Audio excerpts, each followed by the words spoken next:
All right, well, as you know, your guide to jungling received a lot of attention and positive feedback because of how well it was made and the information in it. So, how long did it actually take you to do the research and video editing for it? Um, it just came hitting me one day at work because at work I actually don't do work. I just think about other stuff like Dota. So I was thinking I haven't made a guide for a while. I made three guides before. I think it's how to AFK farm, choke point jungling, and the last one is guide to aggro. So I was like, you know what? I haven't made a guide for a long time. What do I know best where I could educate something on? And there wasn't much to choose from. And the only thing that was actually there was jungling. And you know what? I'm a big nerd. Sometimes I can't play Dota with my friends, so I just open up single player and jungle. Like I literally jungle, trying to find some cool thing to do. So that's where it kind of came from. So I basically jot down, brainstorm a page of what I want to talk about, what I wanted to record. So actually gathering the scene was the longest thing. It took really an hour to gather everything. Video editing took maybe 5 or 6 hours. So the whole thing was maybe 10 hours, under 10 hours. Well, that's So crazy. I mean, yeah, it was very well made, so we can definitely thank you. see all the time and energy that went into it. And if you guys have not watched his guide to jungling, I'm gonna link it in this interview actually, so everybody can see it because I actually learned a lot from it. And I think it has a lot of great insight in it. Thank you. Uh, Anyone who plays this game would know that Dota has a huge learning curve. What advice can you give to new players looking to learn more about the game and become a better player? Um, don't go inform so much. I just want to say don't go inform so much because you have people that tells you, okay, I apologize to people that put a lot of their time to write guides on forums and put do a lot of discussions on forums. But personally, for me, I didn't find much of it helpful. Especially when I first started Dota, I was like, hey, this guy is teaching me how to play PA. You know what? I'm gonna own pubs learning this guy, and it didn't work out. And for the longest time, I only thought there was one way to play Dota, which is the mainstream way. You follow the guides, you follow whatever they say.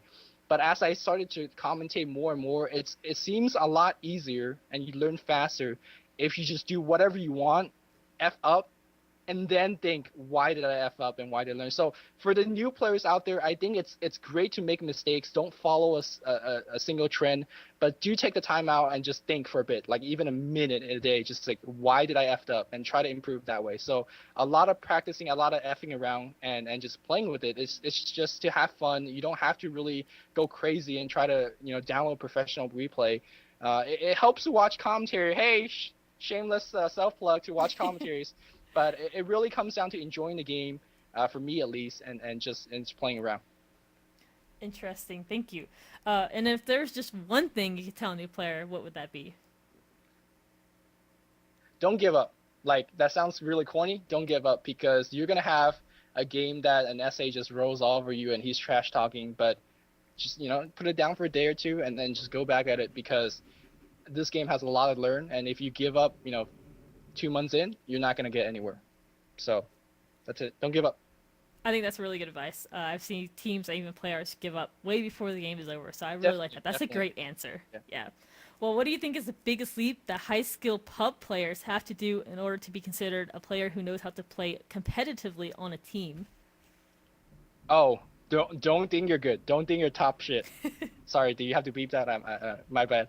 But Nope, yeah, cussing is fine. okay, okay, yeah. So you know what? That I think that was what stopped me from uh going into the competitive for a long time because I played Dota for like a year and I was like, you know what? I'm the best Dota player. I was the best in my hallway, so that meant I'm like the best in the world, right? So, and then I was like, you know what? I don't care about these professional replays. I don't care, how they play. I don't care how this trend is. I just want to play my own way, and that was great for a bit. And then you're gonna meet some players that are actually good, and they're gonna stomp you. And for the first couple games, you're like, oh, they're just lucky. They had better ping or whatever.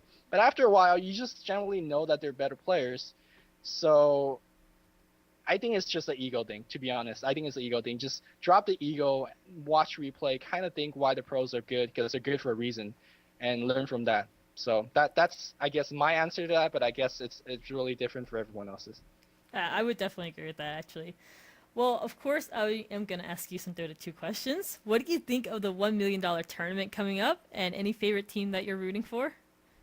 I think it's a great marketing strategy because you're getting teams all over the world. Of course, we're gonna have disagreements of whether Team X should get a deserved invite because I'm sure a lot of teams, a lot of pro teams that weren't invited, really wanted that $1 million.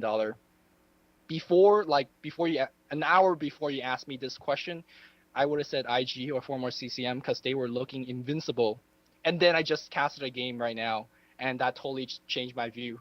So now I'm gonna say Tyloo, because I think even though they don't have the most star players, they definitely have a best shot. But to be not to be a Chinese bias here, I think it's gonna be at least one of the Chinese team that takes it.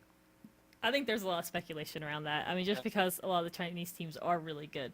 But no less, hopefully all the teams will have a good chance of winning. And of course, we wish them the best of luck. So what are your plans specifically for Dota 2? Are you going to do more commentary, more gaming, or possibly something different? Whatever the community needs. If everyone's switching to Dota 2, then I'll do Dota 2 casting. If everyone's staying with Dota 1, then I'll do Dota 1 casting. I don't think I'm cut out for a professional player as myself.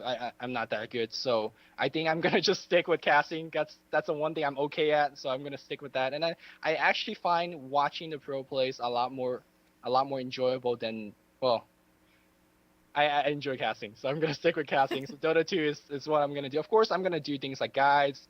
I'll keep talking about news and things like that. I do have a series called the Dota Weekly Show where I talk about news, things like mechanics and stuff like that. So I'll be doing things like that as well. So I'm gonna be sticking with the community. Whatever they go to, I'll do as well. Well, excellent. That's definitely another thing we can look forward to when Dota 2 does come out. Well, I just have one more question for you today, Luminous, and it is a silly question, so feel free to have fun with it. If there's Okay. any Dota player in the world you can meet, who would it be? That's not a fun question. That's a serious question. That's a fun question. Like you can meet a guy that just like completely raged at you one day and you wanted to like beat him up. Oh man, I don't know where to start. I want to say Milk. Well, this is such a fanboy thing because back in the point 4 AB days, it was MYM versus WT, and it was up to a point where it was like good versus evil. And you know what? MYM was a good team to me. Those Russians were evil. Sorry for Russian viewers or whatever. Yeah, it was MYM, and Milk was in his heyday. And I just, I was a fanboy. I've been fanboy of MYM since, Mania Pusher now. All those guys I love to troll. And it was Milk that started off. So if there's one guy I want to go out to drink a beer with, it's Milk because I think he's a big asshole and he would agree with that. But he's a cool guy. So that's the guy I want to meet, and it's Milk. Okay, well then I'll just throw in another question real quick. Who's the player you would least want to meet? I'm going to say Nebula because he's he's a pretty bad player. Okay. All right, well that's all I have for you. Do you have any final words or shout outs that you need to do? Oh yeah, shout out to all, I guess the entire community of the commentaries. Been very helpful in terms of motivating us, especially the staff members working for the commentators.com. Really been a fun ride, and it's still going. And I want to thank you, Prue, for interviewing me. And that's it. Awesome. Well, that sounds good. It was a great interview, and I hope the community gets a lot out of it. Thank you once again for being with us today. Thanks.